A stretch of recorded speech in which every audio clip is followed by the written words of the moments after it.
पश्चिम बंगाल में विधानसभा चुनाव को लेकर सियासी पारा चढ़ा हुआ है। अब तक 4 राउंड की वोटिंग हो चुकी है। अभी 4 राउंडों का मतदान बाकी है।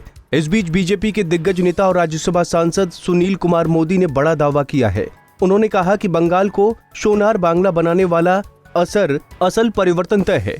यही नहीं, उन्होंने आगे कहा कि पड़ोसी राज्य में बदलाव होने से बिहार के विकास में मदद मिलेगी और बिहारी मूल के लाखों लोगों को वहां रोजगार के नए अवसर मिलेंगे।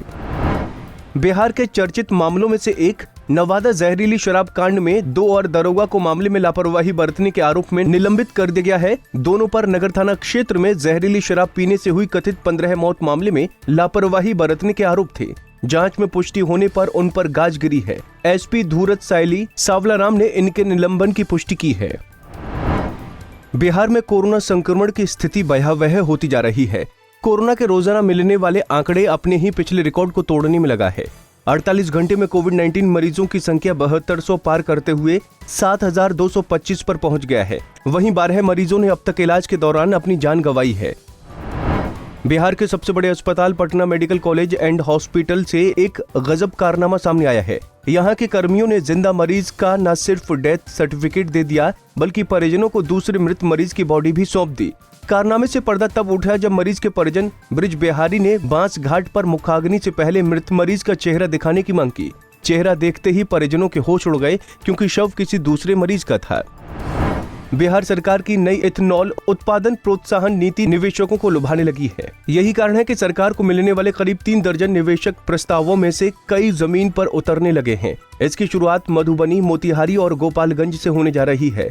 राज्य निवेशक प्रोत्साहन पार्षद ने इन तीनों जिलों में इथेनॉल उत्पादन इकाई स्थापित किए जाने के 3 निवेश प्रस्तावों को स्टेज 1 क्लियरेंस दे दी है। इन 3 निवेश प्रस्तावों से बिहार में करीब 650 करोड़ का निवेश होने की उम्मीद है। वहीं रोजगार के तमाम नए अवसर भी मिलेंगे।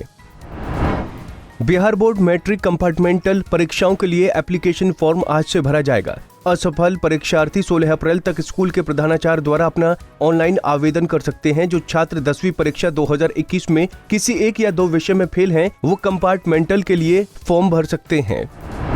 सुबह सुबह पटना के मीठापुर बस स्टैंड पर खूनी वारदात हो गई। बस के एक खलासी की चाकू मारकर हत्या कर दी गई। इस वारदात से बस स्टैंड से लेकर जक्कनपुर थाना तक सनसनी मचा दी। मामले की जानकारी मिलते ही थाना की पुलिस टीम मौके पर पहुंची। तब तक खलासी की मौत हो चुकी थी, लेकिन भागने से पहले ही खलासी की हत्या करने वाले 2 युवकों को पुलिस की टीम ने पकड़ लिया। हालांकि इनके साथ आई एक लड़की वहां से फरार हो चुकी थी। बिहार के सीएम नीतीश कुमार के गृह जिला नालंदा में बालू माफियाओं का मनोबल कुछ इस कदर बढ़ा हुआ है कि वो सरेआम फायरिंग कर रहे हैं। मानपुरी थाना क्षेत्र के बहुआरा गांव में बालू के अवैध खनन पर कब्जे को लेकर 2 गुटों में ताबड़तोड़ फायरिंग हुई, जिससे गांव में अफरा तफरी का माहौल कायम हो गया। बेगूसराय में अपराधियों ने घर में घुसकर एक युवक की गोली मारकर हत्या कर दी। घटना फुलवरिया थाना क्षेत्र के बारो गांव की है। देर रात दिव्यांग बेटा रतन कुमार खाना पीना खाकर अपने कमरे में सोने चला गया। इसी दौरान अपराधी उसके कमरे में आए और सोई अवस्था में ही उसे मौत के घाट उतार दिया।